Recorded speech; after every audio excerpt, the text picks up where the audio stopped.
రెడ్డి గారు ఒక ప్లేస్ ఇద్దరు ఒకరు కోసం బాగా మంచిగా సినిమాలు తీసుకోవచ్చు. హ్యాపీగా ఇంకో 10 సినిమాలైనా తీసుకోవచ్చు. సినిమా చూసి వచ్చాక అమ్మయ్య ఇంత మంచి సినిమా చూసాను రా ఇన్నాళ్ళకి అని ఒక మంచి ఫీల్ అయితే కలిగింది. సాయి పల్లవి గారు క్లియర్ డామినేట్ 100% డామినేట్గా చేశారు. ఆవిడ ఏ సినిమా డామినేట్ చేయలేదు. అలాంటి క్యారెక్టర్స్ చేసుకుంటుంది ఆవిడ.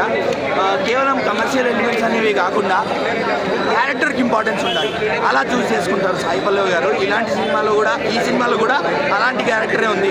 సో ఆ లవ్ స్టోరీని చూపిస్తూ, పేట్రియాటిజంని చూపిస్తూ ఎక్కడ సినిమా ట్రాక్ మారుద్దు అనుకున్నా ట్రైలర్ చూసినప్పుడు.